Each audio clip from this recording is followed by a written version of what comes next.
Tayo po ngayon ay lalako na po sa isa sa pinakamahalagang part ng pagsamba sa Panginoon, ang ating naman pong pagkain, pag-aaral at paikinig ng salita ng Diyos. Okay? Nais ko muna po kayo dalhin dito sa Matthew chapter 22, verse 37 to 38. Dito po ay mismo ang ating Panginoong Jesus ang nagsalita dito. At dito po ay ipinahayag po niya ng talagang buong damdamin yung kanya pong pagsasalita dito.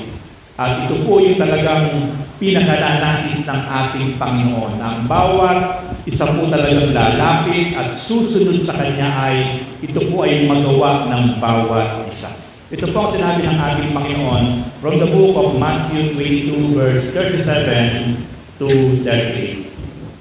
Sumagot si Jesus, ibigin mo ang Panginoon mong Diyos ng buong puso, ng buong kaluluwa at ng buong pag-iisip.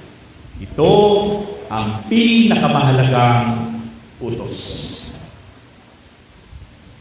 Ito po ang napakaliwanag na mandato ng Panginoon sa bawat isang lingkod niya, sa bawat isang hinirang niya. Love your God with all your heart, with all your soul, with all your mind. It is the most important commandment. Pakikita po natin ang more or less 7,000 commandments from Genesis to Revelation. But in this passage, makikita po natin na sinabi ng Panginoon, ito ang pinakamahalagang utos.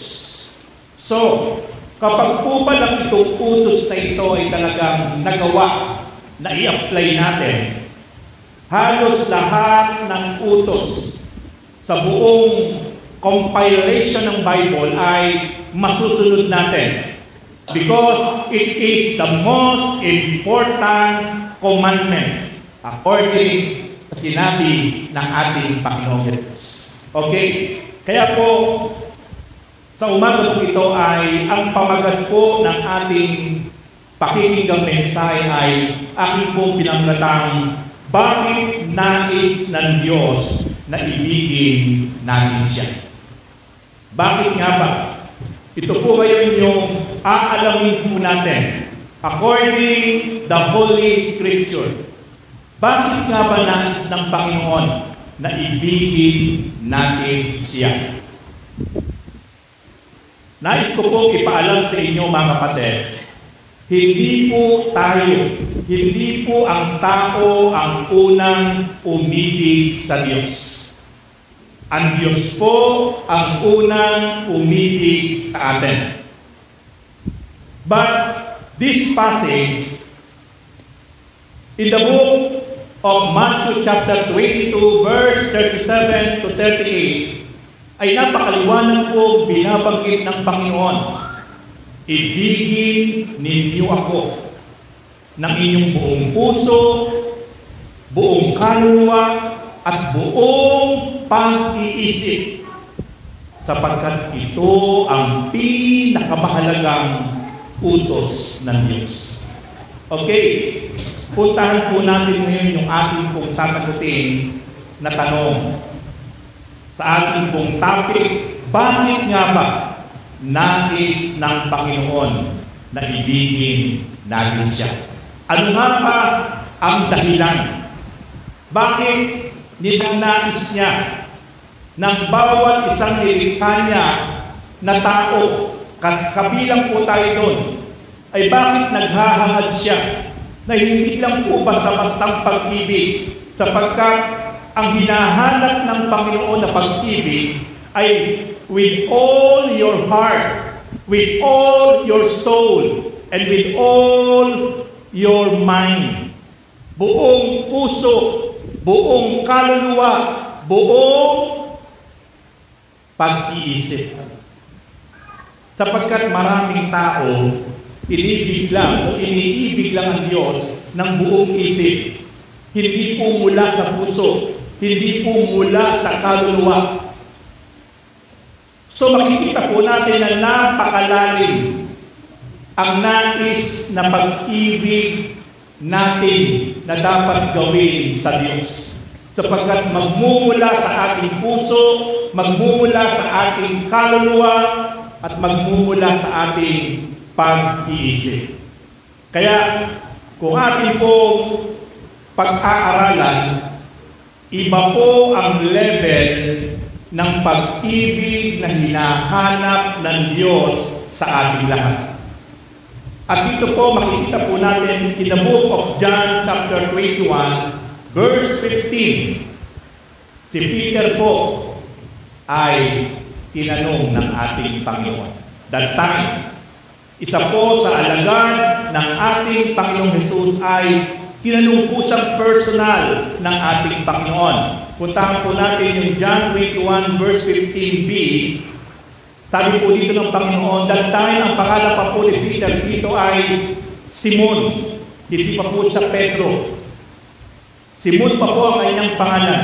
Kaya po pag-aaralan po natin ang mga tinawag at hinirang ng Diyos sa mga lingkod, mga mananampalataya, mga disipulo, mga alagad, binabago ng Diyos yung kanilang mga pangalan. From Old to New Testament, yung literal na pangalan ay binabago ng Panginoon. Once sila po talaga ay nakakilala, na-convert, nagkaroon po ng tamang pananampalataya, pati po yung pangalan literal ay binabago ng Panginoon. Si Abraham po ay naging Abraham. Si Sarai po ay naging Sarah. Si Saul po ay naging Pablo. At si Peter po, mula sa Simon ay naging Peter. Napakarami pa po mga lingkod ng Diyos binabago ang pangalan.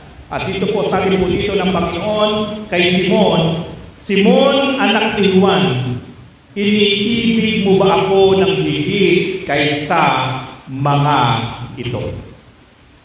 So makikita po natin mga kapatid, tinanong po ni Jesus ang kanyang alagad na si Simon, iniibig mo ba ako ng higit sa mga ito?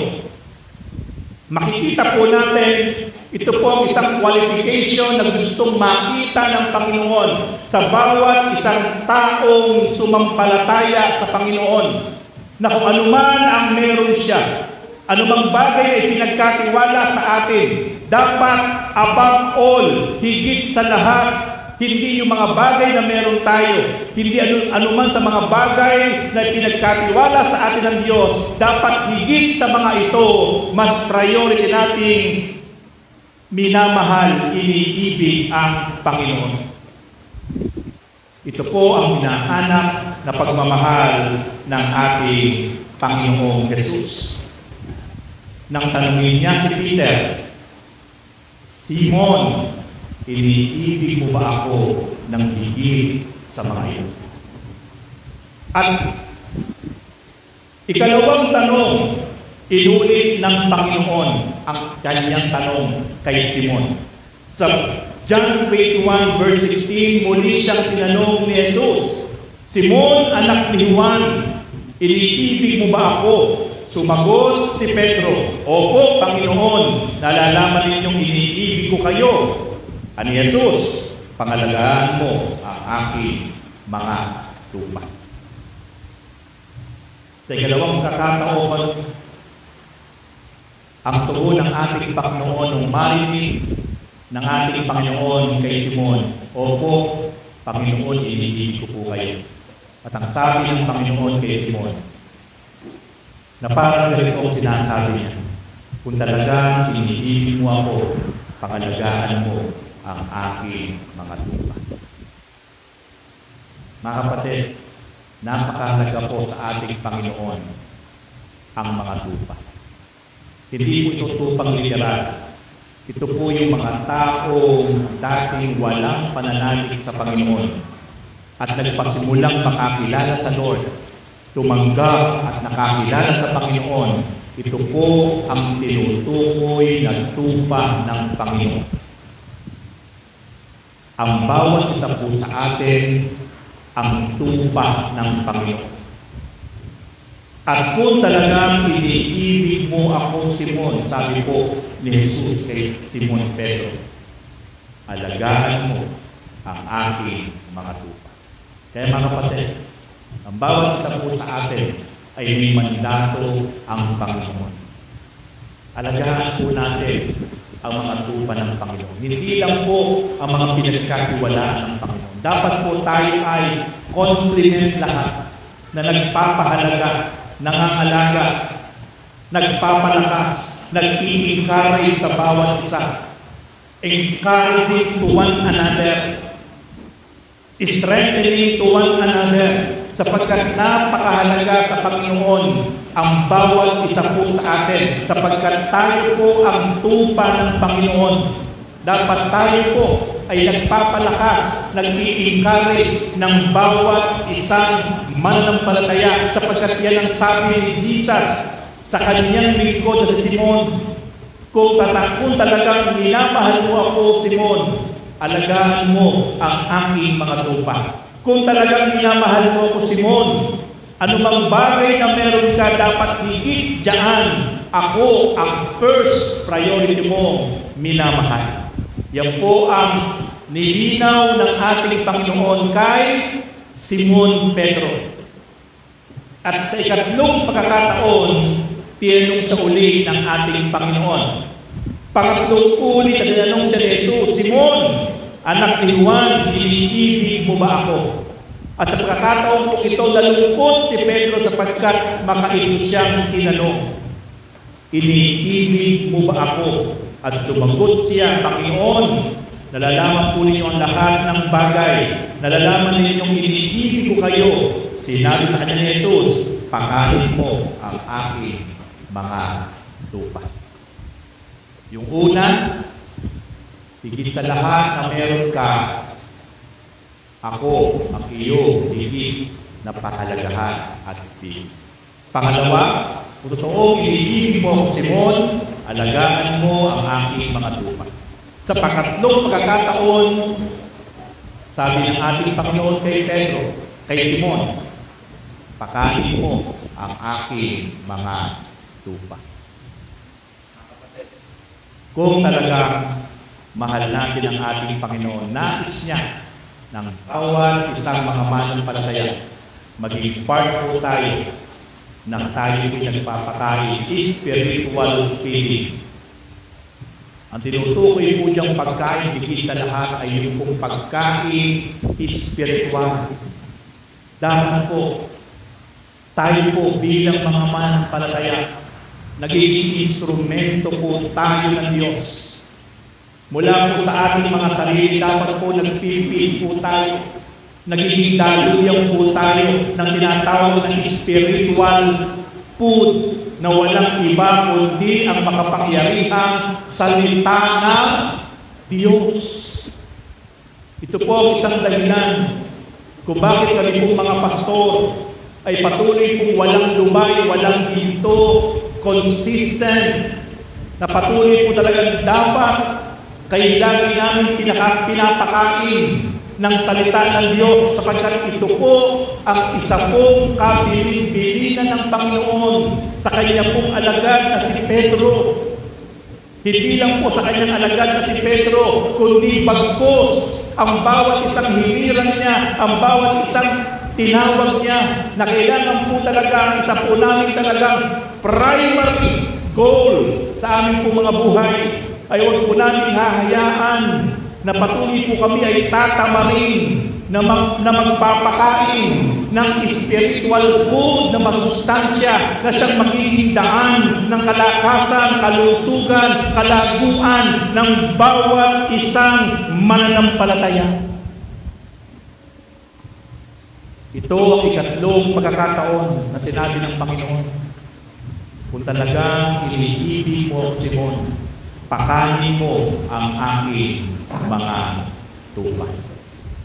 Kaya mga kapatid, tayo po, hindi lang po kami mga pastor, ang dapat po laging nagpapakain ng salita ng Diyos. Gamitin po lahat natin ang ating access.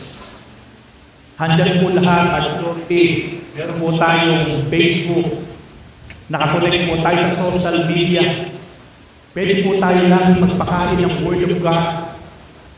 Pwede po lang tayo magbasa ng Bible, mag-share po sa ating pong Facebook account para lahat po ng ating mga FB friends. Every time na sila po ay magbubukas ng kanilang cellphone at pupunta po doon sa application ng Facebook or Messenger, meron po tayo dapat na ipinupost, meron po dapat tayo i-share na Word of God sapagkat yan po ang tinatawag na spiritual food na kailangan po natin ibahagi at i-share. Baguhin po natin yung ating pong way of living. Dapat po talaga tayo po lagi na talagang buong tiyaga, buong sipag, na kahit wala pong nagre-react, kahit wala pong nagpo-comment, pero titiyain ko po sa inyo, kahit walang nagre-react, walang nagha-heart, walang nag-o-okay, wala po nagko-comment, pero titiyakin ko po sa inyo, isang araw, yung mga salita ng Diyos na buong sipag, buong tiyaga, natin pong ibinabahagi, isinishare, especially po sa social media. Ito po yung umaabot sa lahat ng panig ng ating bansa, even worldwide. Mababasa po ito ng bawat isang maaaring may pinagdadaanan sa buhay. At yung pong salita ng Diyos ay hindi babalik sa bawat isa na wala pong kabuluhan. Sapagkat ang salita ng Diyos, according to Hebrews chapter 4, verse 12, ang salita ng Diyos ay parang tabak na magkabilay-talim. Ito ay tumatakos, bumabaon hanggang sa pinaghiwalayan ng espiritu, kaluluwa at ng utak sa buto at kasukasuan at nakatataho sa iniisip at binabalak ng tao. Word of God is a very powerful. Kaya, wag po tayong manghihinaw, wag po tayong magsasawa. Mapapansin niyo po ang inyong pastor, patuloy po walang sawa na nag-share ng mga salita ng Diyos.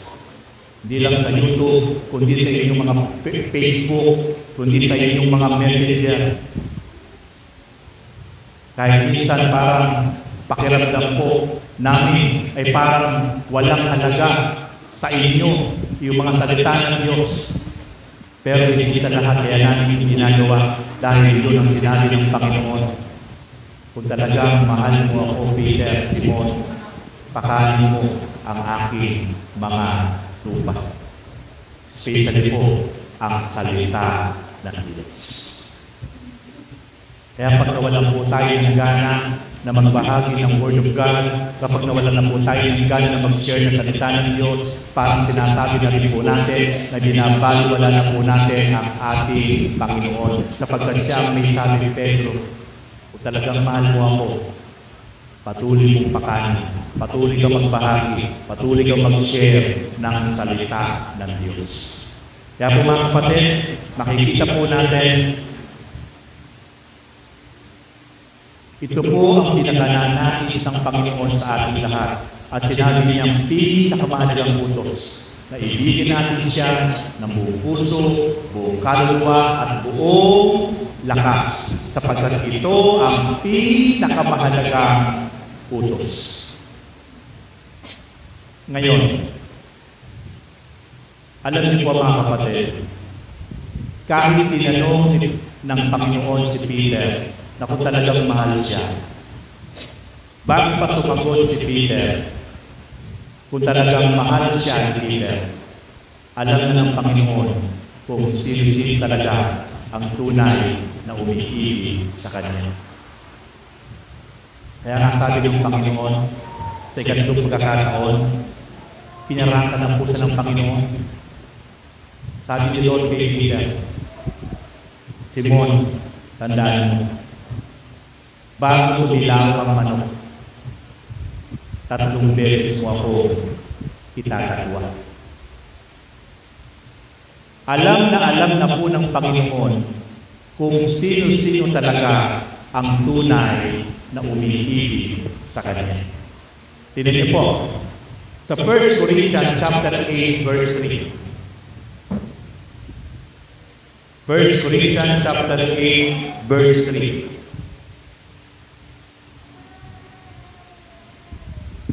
Ngunit kilala ng Diyos ang umiibig sa Kanya. Kilala po ng Panginoon ang sinumang tunay na umiibig sa Kanya. Kahit ipagsigawan ng sinuman na talagang minamahal niya ng Diyos. Pero batid ng Diyos kung sino talaga ang tunay na umiibig sa Diyos. Hindi natin pwedeng ipagmayabang, ipagmalaki, ipagsigawan pa sa buong mundo na minamahal natin ng Diyos, sapagkat mababaliwala lang po ang lahat ng ating gagawing effort na sasabihin natin na minamahal natin siya, sapagkat alam ng Diyos kung sino-sino talaga ang tunay na umiibig sa Kanya. Ang katibayan po kung talagang iniibig natin ang Diyos, ito po. Para mapatunayan po talaga natin minamahal at iniibig natin tunay ang Diyos, ito po ang isang proof para mapatunayan natin minamahal natin ang Diyos. In the book of John chapter 14, verse 15, ito po ang sabi ng Panginoon, kung iniibig ninyo ako, tutuparin ninyo ang aking mga utos. Sa pamamagitan po ng pagtupad, sa pamamagitan po ng pag-a-apply, pamumuhay natin sa mga utos, commandment from our God, dito po natin mapapatunayan na talagang iniibig natin ang Diyos. Sapagkat alam ng Panginoon kung sino-sino sa atin ang tunay na umiibig sa Diyos. At para po mapatunayan natin iniibig natin ang Diyos, kailangan pong makita ng Diyos sa ating mga buhay na ipinabubuhay natin, ina-apply natin, sinusunod natin yung Kanyang mga utos. Kapag ito ay binabaliwala lang natin, kapag ito ay sinusuway lang po natin, tayo po'y magiging hipokrito lang sa harap ng Diyos. Gaya po ni Simon that time. Ang utos ba na ibigin ng Diyos? Para sa Kanya ba ito o para sa atin?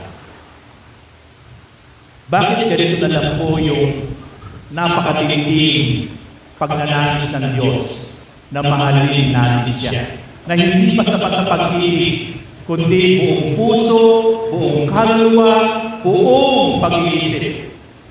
Ulit ito po yung tanong. Ang utos ba ng Diyos na ibigin natin siya?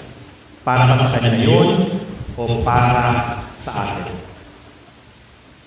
Ito po ang magbibigay po ng kaliwanagan ngayon sa ating po topic. Sapagkat ang pamagat po ng ating topic ay bakit nais ng Diyos na ibigin natin siya? Ito po ang sasagot ngayong umaga. Bakit nga ba? Ano ang nakatagong dahilan? Ano ang nakatagong layunin ng Diyos?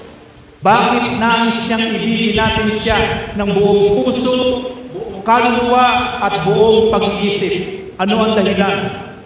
Para lang ba ito sa Kanya o para sa atin? Ito po ang sagot, mga kapatid. Sa aklat po ng Exodus chapter 20, verse 6. sabi ng Diyos. Ngunit ang lahat ng umiibig sa akin ay pagpapalain ko hanggang sa kanilang kaapu-apuhan. Yung pag-ibig ba sa Diyos ng buong puso, buong lakas, buong pag-iisip, buong kaluluwa, para sa Kanya yun, para sa atin. Para kanino? Para po pala sa atin. Hindi po pala ang Diyos ang magbe-benefits. Ito po isang napakalaking katotohanan, mga kapatid. The moment ng bawat isa po sa atin ay tunay na inibig, minahal, at itong priority ang Panginoon. Talaga po natin siyang inibig. Hindi po pala ang Diyos ang magbe-benefits. Babalik po pala sa atin ang benepisyo. Sapagkat sinabi ng Diyos sa kanyang salita, uulitin ko po sa Exodus chapter 20 verse 6, ngunit ang lahat ng umiibig sa akin ay pagpapalain ko hanggang sa kanilang kaapu-apuhan. Gusto niyo po bang pagpalain ng Diyos, mga kapatid? Hindi lang po kayo ang pagpapalain, kundi yung inyong mga anak. At hindi lang po yung inyong mga anak ang pagpapalain ng Diyos hanggang sa ating kaapu-apu-apuhan. Apo sa tuhod, apo sa talampakan. Kapag tayo po'y tunay na umibig ng buong puso, buong lakas, buong pag-iisip, buong kaluluwa, it is the promise of God for us. Ito po pala ang dahilan. Kaya nais ng Diyos, ng bawat isang nakakilala, ng bawat isang sumampalataya, ng bawat isang sumusunod sa Panginoon, kapag nakita niya ang ating tapat na pag-ibig sa Kanya, na bunga po ng pagsunod ng tapat sa Kanyang utos, sinusunod po natin yung Kanyang kalooban, yung pong pagpapala, yung pong blessing, idadaloy niya po sa ating mga buhay, dadaloy sa ating mga anak, hanggang sa ating mga apo. Dadaloy po ang pangako ng Diyos na pagpapalain niya ang ating buong sambahayan. Praise God! Salamat, ako may apo na. Amen. Hanggang sa ating mga apo, dadaloy ang pangako ng Diyos sa pagpapala kapag tayo'y tunay na nakita ng Diyos na nagmamahal o umiibig sa Panginoon. Praise God. Deuteronomy chapter 7 verse 9. Ito pa po sabi ng Diyos. Alalahanin ninyo na si Yahweh ay Diyos na hindi marunong tumira sa pangako. Tingnan niyo po. Ang Diyos po, hindi sa marunong tumira sa pangako. Pero tayo po bilang tao, madalas, yung mga pangako natin, ano po nangyayari? Hindi natin natutupad. Pero ang Diyos sa pag nagsalita, itagama sa bato. 101% kung ano ang sinabi niya, kung ano ang iniutos niya, at ginawa natin ito, hindi siya marunong tumira sa pangako. Tapat siya sa lahat ng umiibig at sumusunod sa Kanya. Kayo po sa tapat, sa lahat ng umiibig at sumusunod ng tapat sa Kanya. So meaning to say, ang Diyos po ay hindi tapat sa lahat ng tao. Sa lahat ng tao, hindi po sa tapat. Dito po makikita po natin sa Deuteronomy chapter 7, verse 9. Tapat lang siya sa bawat isang tunay na umiibig at sumusunod sa Kanya.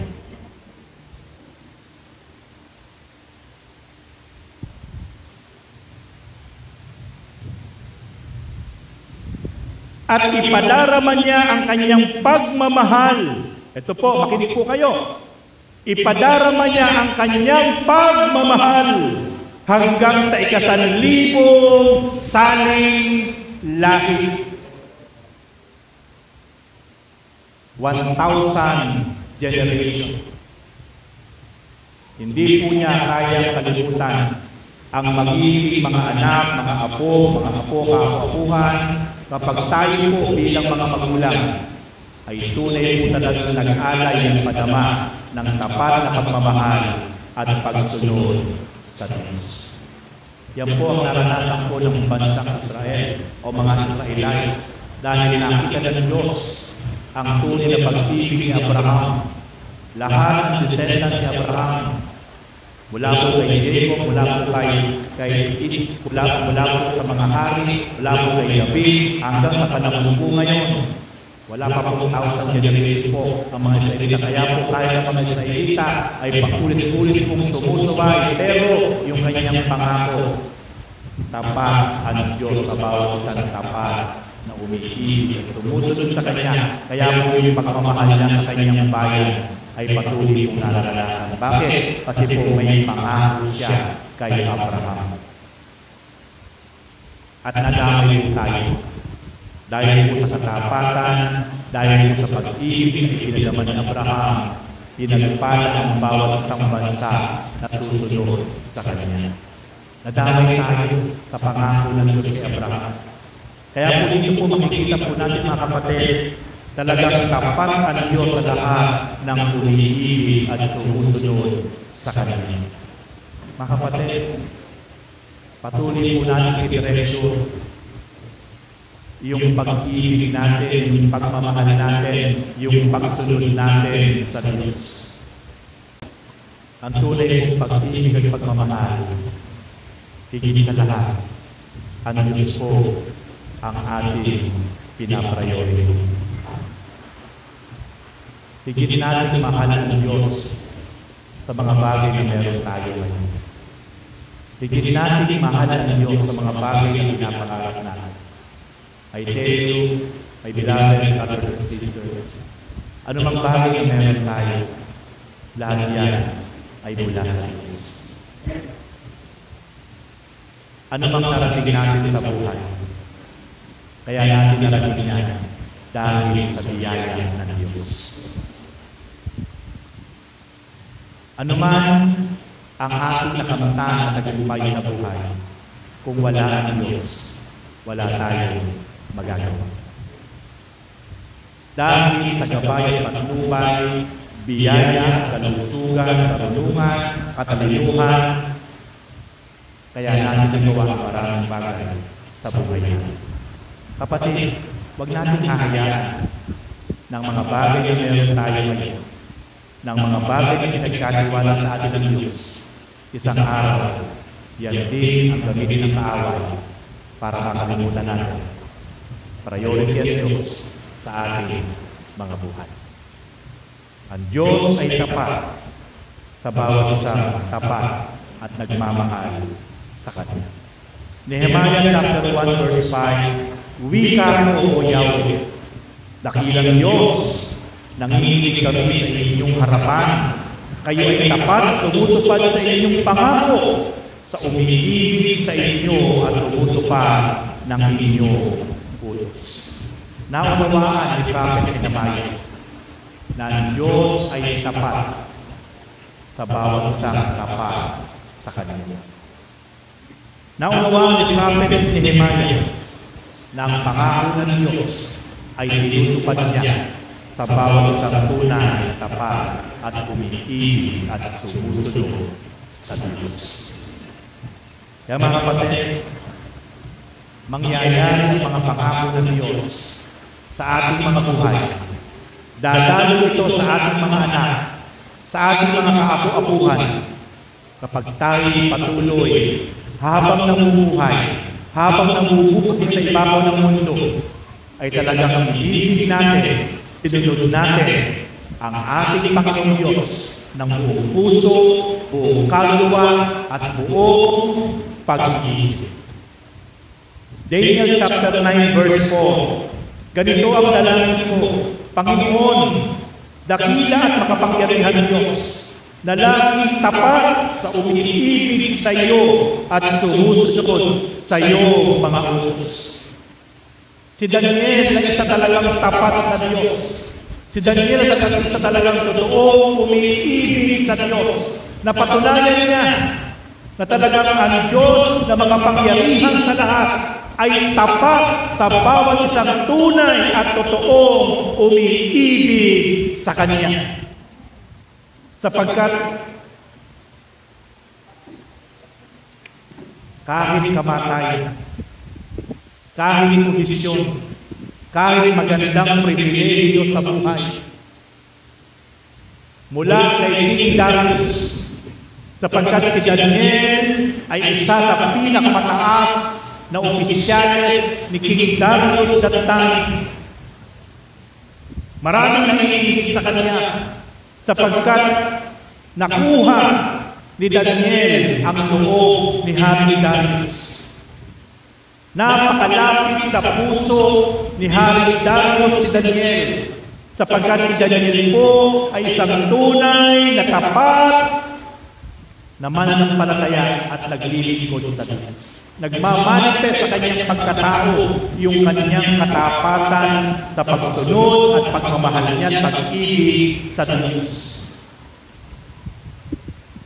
3 beses po siya sa maghapong nananalangin. 3 times a day. Umaga, tanghali, at hapon.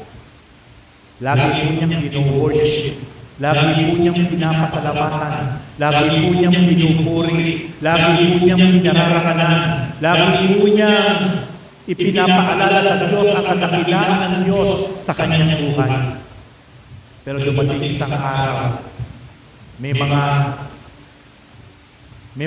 inggitero na nais siya mapahamak, na lumapit ito kay King Darius. Itong mga inggitero ito ay nag-propose, nagbigay ng proposal, bakit mahal na hari hindi kayo mag-utos sa loob ng isang buwan ay walang dapat manalangin kahit kaninong mga Diyos, maliban sa inyo. At kung meron pong lalabag sa inyong kautusan, ito po ay ipapakain sa mga leon para mamatay. Hindi po alam ng Hari Darius na yung palang proposal na sa kanya, itong mga tao, itong inggitero, ay para mapahamak si Daniel.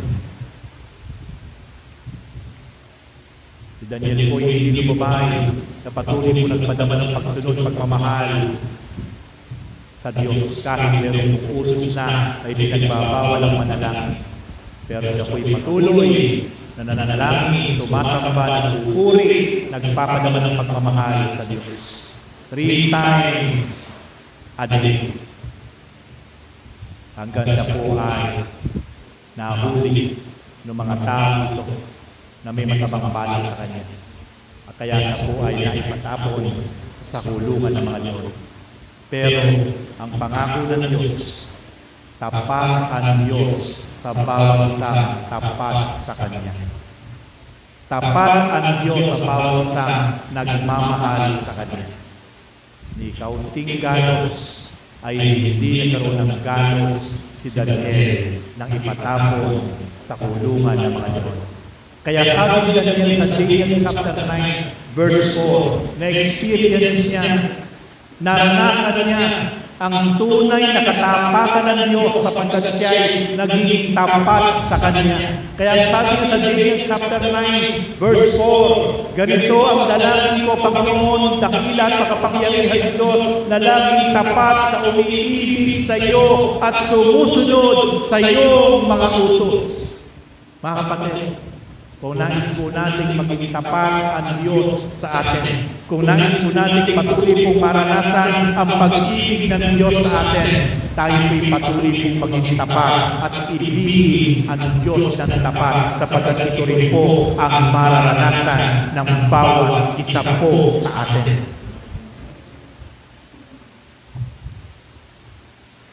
Tanong, ano ba ang mga ikinangako ng Diyos? kapag tayo ay tunay na sumunod at nagmahal sa Kanya. Number 1, ipadarama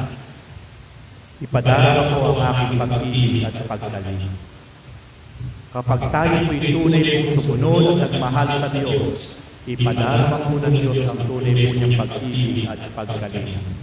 Deuteronomy chapter 5 verse 10, ngunit ipadarama ko ang aking pag-ibig at paggalingan sa lahat ng umiibig sa akin at sumusunod sa aking mga utos. Ang lahat po ng tunay na nagmamahal at umiibig sa Diyos, mararanasan po ang tunay na pagmamahal at paggalingan ng ating Panginoon. Awit 36 verse 10, patuloy mong kalingain ang sa'yo'y umibig, patuloy mong pagpalain ang may buhay na matubig. Kaya po, hindi po makakalimutan ng Diyos ang bawat isang tunay na nagmamahal at umiibig sa Panginoon. Ang pagkalinga, ang pagmamahal ay patuloy po natin mararanasan. Isaiah 46 verse 4, ako ang inyong Diyos, ingatan ko kayo hanggang sa sumuti ang inyong buhok. At kayo'y tumanda, kayo'y nilikha ko, kaya tungkulin kong kayo'y iligtas at laging kalingain. Hanggang sa sumuti yung ating buhok, hanggang sa ating pagtanda, ang tungkulin ng Diyos, tayo'y kalingain, tayo'y ingatan, tayo'y pagpalain, sapagkat nakita niya ang tunay nating pag-ibig at pagsunod sa Diyos. Hindi kayang baliwalain ng Diyos ang ating gagawing pag-ibig sa Kanya. Pero, ang tao, maaaring ibibigay mo ng lahat. Pati kaluluwa mo, ibibigay mo ng lahat para ipadama ang pagmamahal sa Kanya. Pero may pagkakataon ang tao, kaya lang kalimutan, kaya lang ipagpalit sa iba. Ang pag-ibig ng tao lumilipas, ang pag-ibig ng tao lumalalim. Pero ang pag-ibig ng Diyos, sabi ng Panginoon, hanggang sa kayo'y tumanda, hanggang sa kayo'y pumuti ang buhok, kayo'y patuloy kong kakalingain, iingatan, mamahalin. Ito ang kakaibang pag-ibig ng Diyos na mararanasan ng bawat isang tunay na nagmamahal at sumusunod sa Kanya. Kaya mga kapatid, worth it lahat ang ating gagawin na pag-ibig at pagmamahal sa Diyos. Ikalawa na Kanyang pangako sa bawat isang magmamahal at iibig at susunod sa Kanya. Meron siyang inihahanda. Meron siyang laging inihahanda. Sorpresa sa bawat isang tunay na umiibig, nagmamahal at sumusunod sa Kanya. Ano ang sabi ng 2 Corinthians chapter 2 verse 9? Ganito ang sinasabi ng kasulatan, hindi pa nakikita ng mata, ni narinig ng tainga, hindi pa rin sumasagit sa isip ng tao ang inihanda ng Diyos sa mga umiibig sa Kanya. Wow! Ito po yung pangako ng Diyos. Hindi pa nakikita ng inyong mga mata. Hindi pa sumasagit sa inyong isipan. Hindi pa narinig ng inyong mga tainga. Ang inihanda ng Diyos sa bawat isang tunay na umiibig at sumusunod sa Diyos. Praise God. Kaya mga kapatid, napakasarap na talaga alayan po natin na the best sa pagmamahal at pagsunod ang Panginoon. Sapagkat meron sa laging sorpresa sa bawat isang tunay na nagmamahal sa Kanya. Ikatlo, last point, buhay na Kanya ipinangako. May ipinangako buhay. In the near future, ang Diyos sa bawat isang tunay na nagmamahal at umiibig sa Kanya. Santiago chapter 1 verse 12, mapalad ang tao na natitig tapat sa kanilang sa kabila ng mga pagsubok. Sapagkat matapos siyang subukin, tatangkap siya ng puto. Ito'y ang buhay na ipinangako ng Panginoon sa mga umiibig sa Kanya. Mayroong pong buhay na ipinangako ang Panginoon. Isang buhay na ganap at sobrang ganda at sobrang saya sa lahat ng mga tao tunay na umiibig sa Kanya. Mga kapatid, sa oras ito, makikita po natin tapat ang Diyos sa bawat isang tapat at nagmamahal sa Kanya. Mga kapatid, sa oras ito, ang Diyos ay nagnanais, nagnanasa, na makakita siya sa ating kasalukuyan ng mga taong tunay na nagmamahal, umiibig ng buong puso.